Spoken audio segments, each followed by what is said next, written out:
বর্তমানে একটা ট্রেন্ড চলছে। ভাই কত নিল? ভাই কত নিছে ভাই? 1,70,000, 1,90,000, 1,90,000।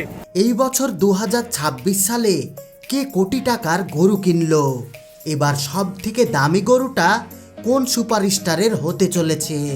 বন্ধুরা, বলিউড কিং, কোটি কোটি মানুষের ভালোবাসার নাম শাহরুখ খান। কিন্তু আজকের ভিডিওতে আমি আপনাদের এমন একটা বিষয় জানাতে যাচ্ছি যেটা শুনলে আপনি সত্যি অবাক হয়ে যাবেন।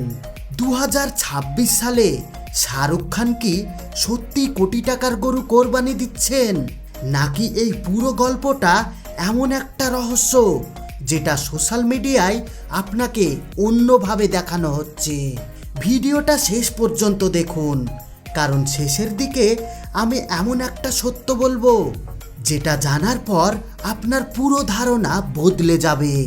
প্রতি বছর ঈদের আগে একটা জিনিস আমরা প্রায় সবাই দেখি, ফেসবুক, ইউটিউব, টিকটকে ভাইরাল হয়, শাহরুখ খান 5 কোটি টাকার গরু কিনেছেন। কেউ বলে 7 কোটি, কেউ বলে 10 কোটি। কিন্তু প্রশ্ন হলো, এই তথ্য কি সত্যি, নাকি এটা শুধু ভিউ পাওয়ার জন্য বানানো গল্প? কারণ একটা বিষয় বুঝতে হবে, বড় সেলিব্রিটিদের নাম ব্যবহার করলে ভিডিও ভাইরাল হওয়া অনেক সহজ। আর ঠিক এখানেই শুরু হয় আসল খেলা। এখন আমি আপনাদের একটা গুরুত্বপূর্ণ বিষয় বুঝাতে চাই, যেটা না বুঝলে পুরো বিষয়টা ভুল মনে হবে। ভারত এবং বাংলাদেশের পশুর বাজার একদম আলাদা। ভারতের অনেক জায়গায় বড় স্কেলে গরু পালন করা হয়, যার কারণে অনেক ক্ষেত্রে গরুর দাম বাংলাদেশের থেকে তুলনামূলক কম হয়। কিছু কিছু জায়গায় গরুর মাংস 150 টাকা থেকে 300 টাকা কেজি পর্যন্ত পাওয়া যায়। অন্যদিকে বাংলাদেশে গরুর মাংস 1000 থেকে 1500 টাকা কেজি, আর কোরবানির সময় সেটা বেড়ে হয়ে যায় 2000 থেকে 3000 টাকা কেজি।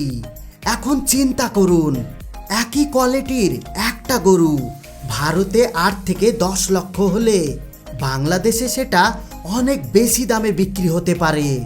আর এখান থেকেই তৈরি হয় কোটি টাকার গরুর গল্প।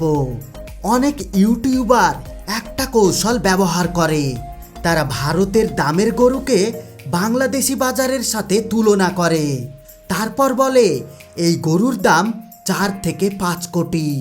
কিন্তু বাস্তবে শাহরুখ খান হয়তো একটা ভালো মানের গরু কিনেন, যেটার দাম হয়তো 10 থেকে 12 লাখ টাকা হবে, বা খুব বেশি হলে 15 লাখ হবে। আর এটা কিন্তু ভারতের বাজারে, কিন্তু সেটাকে বাংলাদেশের টাকায় কনভার্ট করে কোটি বানানো হয়। মানে 10 থেকে 12 লাখ টাকার গরু সেটা বাংলাদেশে গিয়ে হয়ে যায় 4 থেকে 5 কোটি টাকার দামের গরু। মানে বাস্তব, বাড়িয়ে বলা, ভাইরাল কন্টেন্ট এবং সত্যি বলতে এই টেকনিকটাই সবচেয়ে বেশি ব্যবহার হয়। আর একটা জিনিস অনেকেই জানে না, ভারতে ছাগলের কোরবানি অনেক বেশি জনপ্রিয়, কারণ অনেক জায়গায় ছাগলের দাম গরুর চেয়েও বেশি। খাসির মাংস ভারতবর্ষে 6 থেকে 1000 টাকা কেজি পর্যন্ত হয়, তাই অনেক পরিবার গরুর বদলে ছাগলই বেশি কোরবানি দেয়। শাহরুখ খানও এই দুটোই করতে পারেন, গরু প্লাস ছাগল, কিন্তু তিনি কখনো এগুলো নিয়ে শো অফ করেন না।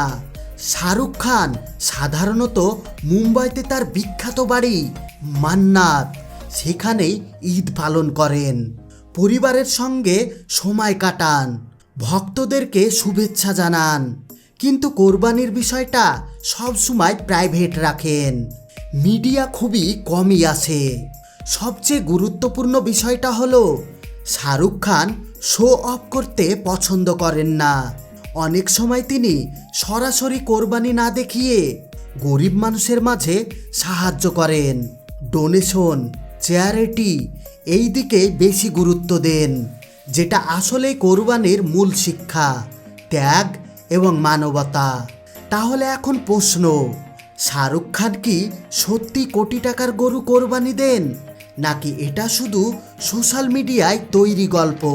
সত্যটা হলো তিনি কোরবানি দেন, কিন্তু সেটা কখনো প্রচার করেন না। আর কোটি টাকার গল্প বেশিরভাগ সময় এক্সট্রাকশন।